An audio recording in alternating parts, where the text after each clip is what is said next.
पिताजी की मृत्यु और मेरी दोहरी शर्म। उस समय मैं 16 वर्ष का था। हम ऊपर देख चुके हैं कि पिताजी भगंदर की बीमारी के कारण बिल्कुल शैय्यावश थे।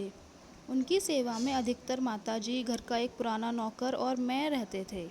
मेरे जिम्मे नर्स का काम था। उनका घाव धोना, उसमें दवा डालना, मरहम लगाने के समय मरहम लगाना, उन्हें दवा पिलाना और जब घर पर दवा तैयार करनी हो तो तैयार करना।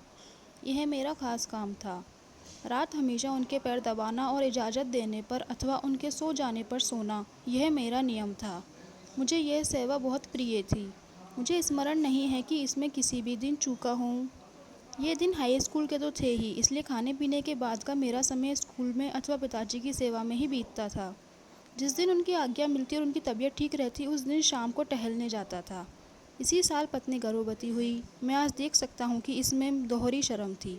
पहली शर्म तो इस बात की कि विद्या अध्ययन का समय होते हुए भी मैं संयम से ना रह सका, और दूसरी यह कि यद्यपि स्कूल की पढ़ाई को मैं अपना धर्म समझता था और उससे भी अधिक माता पिता की भक्ति को धर्म समझता था, और सो भी इस हद तक कि इस विषय में बचपन से ही श्रमण को मैंने अपना आदर्श माना था, फिर भी विषय वासना मुझ पर सवारी कर सकी थी। मतलब यह है कि यद्यपि रोज़ रात को मैं पिताजी के पैर तो दबाता था, लेकिन उस समय मेरा मन शयन गृह की ओर भटकता रहता था। और सो में ऐसे समय जब स्त्री का संग धर्मशास्त्र, वैदिक शास्त्र और व्यवहार शास्त्र के अनुसार त्याज्य था। जब मुझे सेवा के काम से छुट्टी मिलती तो मैं खुश होता और पिताजी के पैर छूकर सीधा शयन गृह में पहुंच जाता। पिताजी की बीमारी बढ़ती जाती थी। वैद्यों ने अपने लेप आजमाए, हकीमों ने मरहम पट्टियाँ आजमाई, साधारण हज्जाम वगैरह की घरेलू दवाएं भी की। अंग्रेज़ डॉक्टर ने भी अपनी अक्ल आजमा कर देखी। अंग्रेज़ डॉक्टर ने सुझाया कि शस्त्रक्रिया ही रोग का एकमात्र उपाय है। परिवार के एक मित्र वैद्य बीच में पड़े और उन्होंने पिताजी की उत्तरावस्था में ऐसी शस्त्रक्रिया को नापसंद किया। तरह तरह की दवाओं की जो बोतलें खरीदी थी वह व्यर्थ गई और शस्त्रक्रिया नहीं हुई। वैद्यराज प्रवीण और प्रसिद्ध थे। मेरा ख्याल है कि अगर वे शस्त्रक्रिया होने देते तो घाव के भरने में दिक्कत ना होती। शस्त्रक्रिया उस समय के बम्बई के प्रसिद्ध सर्जन के द्वारा होनी थी, पर अंतकाल समीप था, इसलिए उचित उपाय कैसे हो पाता। पिताजी शस्त्रक्रिया कराए बिना ही बम्बई से वापस आए। साथ में इस निमित्ती से खरीदा हुआ सामान भी लेते आए। वे अधिक जीने की आशा छोड़ चुके थे। कमजोरी बढ़ती गई और ऐसी स्थिति आ पहुंची कि प्रत्येक क्रिया बिस्तर पर ही करना जरूरी हो गया। लेकिन उन्होंने आखिरी घड़ी तक इसका विरोध ही किया और परिश्रम सहने का आग्रह रखा। वैष्णव धर्म का यह कठोर शासन है। बाह्य शुद्धि अत्यंत आवश्यक है, पर पाश्चात्य वैद्यक शास्त्र ने हमें सिखाया है कि मलमूत्र विसर्जन की और स्नान आदि की सभी क्रियाएं बिस्तर पर लेटे लेटे संपूर्ण स्वच्छता के साथ की जा सकती है और रोगी को कष्ट उठाने की जरूरत नहीं पड़ती। जब देखो तब उसका बिछौना स्वच्छ ही रहता है। इस तरह साधी गई स्वच्छता को मैं तो वैष्णव धर्म का ही नाम दूंगा। और उस समय स्नान आदि के लिए बिछौना छोड़ने का पिताजी का आग्रह देखकर मैं आश्चर्यचकित ही होता था और मन में उनकी स्तुति किया करता था।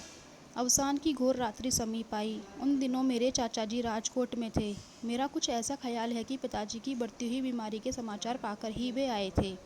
दोनों भाइयों के बीच अटूट प्रेम था। चाचा जी दिन भर पिताजी के बिस्तर के पास ही बैठे रहते और हम सबको सोने की इजाज़त देकर खुद पिताजी के बिस्तर के पास सोते। किसी को यह ख्याल तो था ही नहीं कि यह रात आखिरी सिद्ध होगी। वैसे डर तो बराबर बना ही रहता था। रात के 10:30 या 11 बजे होंगे। मैं पैर दबा रहा था। पिताजी ने मुझसे कहा, जा अब मैं बैठूंगा। मैं खुश हुआ और सीधा शयन गृह में पहुंचा। पत्नी तो बेचारी गहरी नींद में थी, पर मैं सोने कैसे देता। मैंने उसे जगाया। 5-7 मिनट बीते होंगे। इतने में जिस नौकर की मैं ऊपर चर्चा कर चुका हूँ उसने आकर किवाड़ खटखटाया। मुझे धक्का सा लगा। मैं चौंका। नौकर ने कहा, उठो, बापू तो बहुत बीमार है।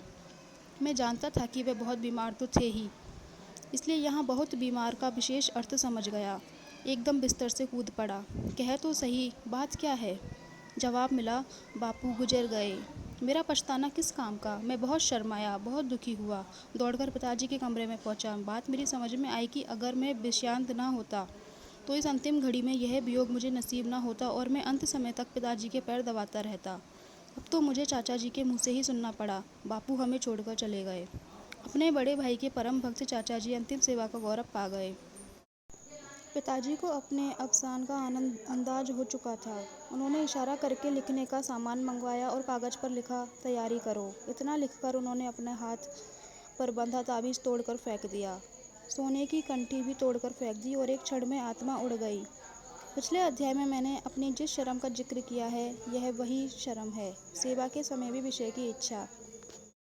इस काले दाग को मैं आज तक मिटा नहीं सका, भूल नहीं सका, और मैंने हमेशा माना है कि यद्यपि माता पिता के प्रति मेरी अपार भक्ति थी, उसके लिए मैं सब कुछ छोड़ सकता था, तथापि सेवा के समय भी मेरा मन विषय को छोड़ नहीं सकता था। यह उस सेवा में रही हुई अक्षम्य त्रुटि थी। इसी से मैंने अपने को एक पत्नी का व्रत का पालन करने वाला मानते हुए भी विषयांध माना है। इससे मुक्त होने में मुझे बहुत समय लगा और मुक्त होने से पहले कई धर्म संकट सहने पड़े। अपनी इस दोहरी शर्म की चर्चा समाप्त करने से पहले मैं यह भी कह दूं कि पत्नी के जो बालक जन्मा था, वह 2 या 4 दिन जीकर चला गया। कोई दूसरा परिणाम हो भी कह सकता था। जिन माँ बापों को अथवा जिन बाल दंपति को चेतना हो, वे इस दृष्टांत से चेतें।